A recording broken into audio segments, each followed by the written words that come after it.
Artificial intelligence. You hear that term everywhere, right? Absolutely. It conjures up these really advanced images. Yeah, like self-driving cars zipping through crazy traffic or maybe, super smart robots taking over. Right. But what if the reality, at least for now, is actually, well, a bit less impressive? That's exactly what we're digging into. Our expert today, Cliff High, has this pretty surprising take. He basically says artificial intelligence is really quite dumb. It's a statement designed to grab your attention, definitely. But it's a really important place to start if you want to understand what AI can actually do today compared to all the hype. Totally. And to unpack this, we looked at a fascinating discussion featuring Cliff High. He's known for predictive linguistics. Right, analyzing language patterns to forecast trends, especially with tech. Exactly. And he has this, well, grounded view on AI. Our main source is a transcript from a YouTube video where Cliff really dove into this topic. So our mission today really is to look past that hype and get a clearer picture of AI's real capabilities, its current limitations, and maybe why it isn't quite the revolution some folks think. Not yet. Anyway. Let's get into it. Okay, so starting at the very beginning. According to Cliff, what is AI at its most fundamental level? It's interesting how direct he is. He strips it right back. Yeah. He says it's simply computer code. That's it. Just code? Yeah. Executed one tiny instruction at a time in assembly language. Wow. Assembly language. That's like the most basic. Exactly. Super granular commands. The computer does step A, then step B. It has no idea what step C is, no self-awareness about the process. So it's just following a list, basically, no understanding. None at all. It's purely sequential. Follow the instructions. That's the job. Okay, so that cuts through a lot of the mystique. But then what about these terms we hear all the time, like deep learning? That sounds incredibly advanced. It does sound fancy, yeah.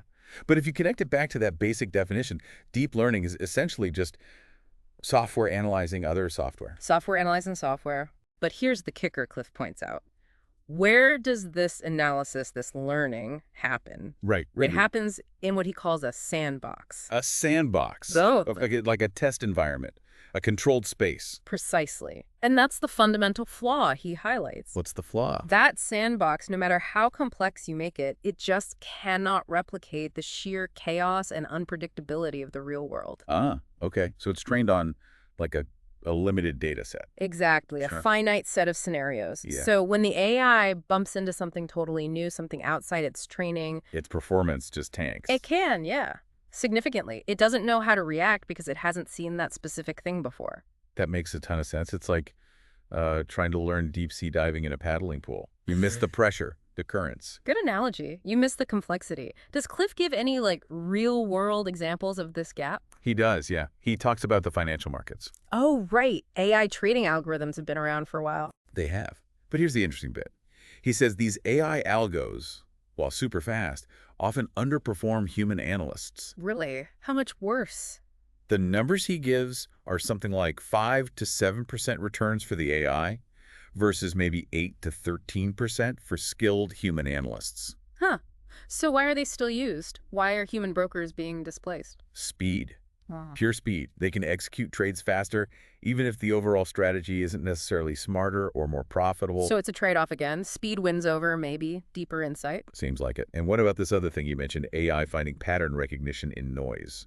That sounds problematic. Oh, it is. Hugely problematic. Because AI is built to find patterns, right? That's its job. Yeah. But it's not great at telling meaningful patterns apart from just random noise, random coincidences in the data. So it sees connections that aren't really there. Exactly. It latches onto these false correlations and might even act on them, leading to errors or, really weird outcomes. Which means you constantly need humans watching over it. Pretty much. Cliff calls it needing human intervention to rein it in, keep it from going off the rails based on phantom patterns. He used a really clear analogy for this too, didn't he? Something about old TVs. Yeah, the 1950s television signal. Imagine trying to find one specific faint signal hidden in all that snow and static. Okay. An AI, programmed with certain parameters, might identify hundreds, thousands of things that look like the signal but aren't. False positives everywhere. Because it can't just know intuitively what's signal and what's just random fuzz. Exactly. It lacks that human knack for filtering out the noise and spotting the real thing. Okay, so given all these limitations, the sandbox, the noise problem, where does Cliff actually see AI being useful right now? Where can we trust it? Right, this is crucial. He draws a line between appropriate and inappropriate uses. He's comfortable with AI for tasks that are very well defined, repeatable. Like what?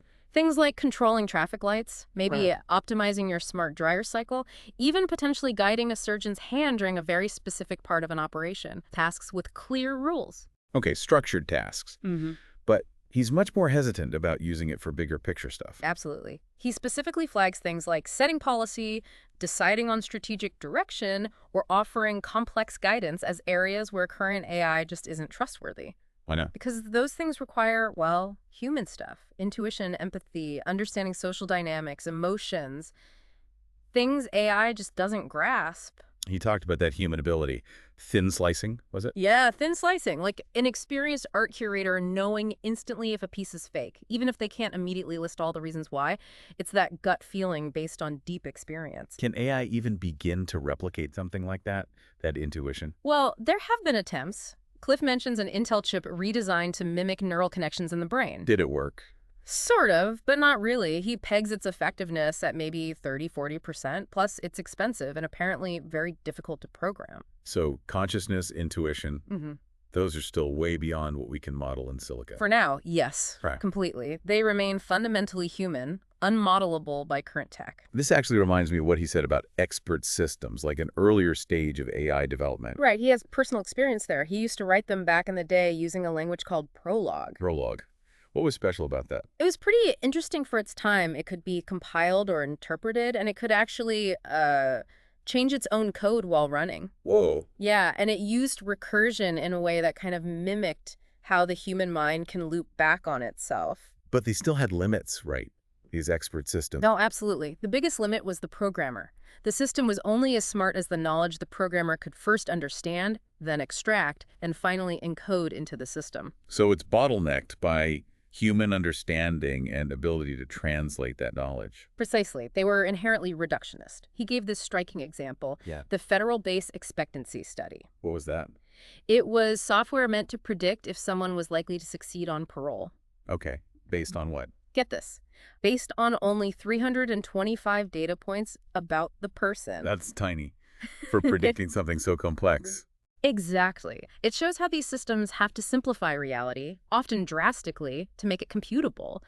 You can get some intelligence out of it, sure, but you wouldn't want it making autonomous decisions about someone's life based on such limited data. No kidding. That really highlights the danger of oversimplification.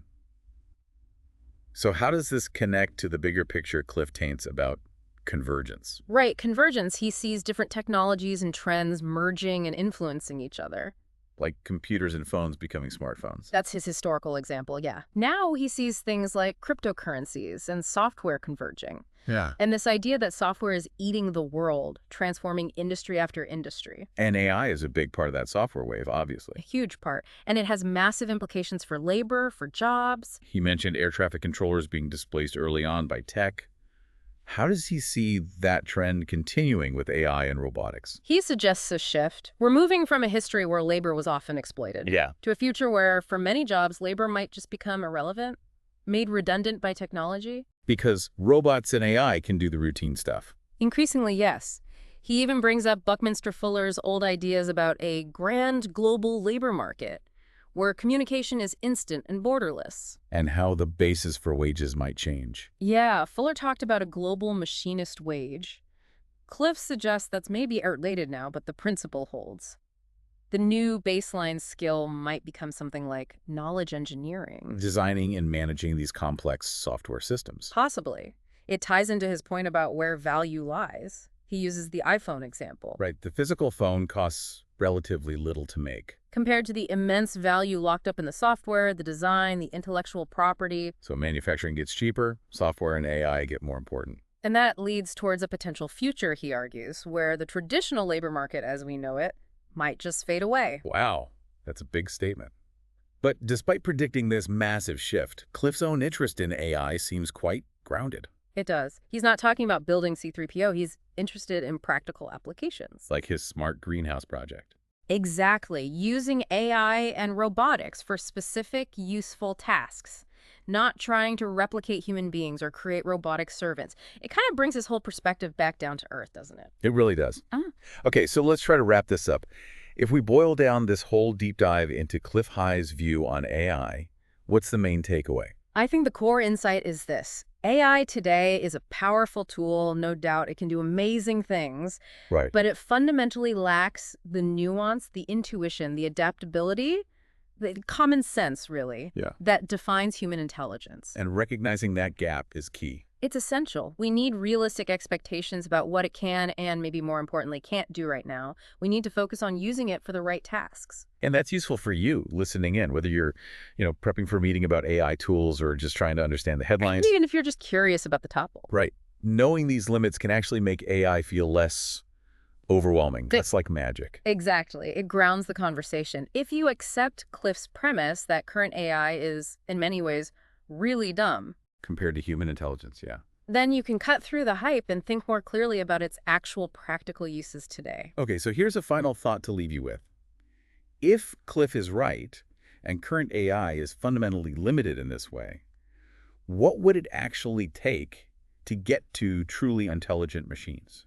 What kind of breakthroughs would we need? Not just in computing, but maybe in our basic understanding of intelligence itself. Consciousness. That's definitely something to chew on. Maybe a topic for another deep dive down the road.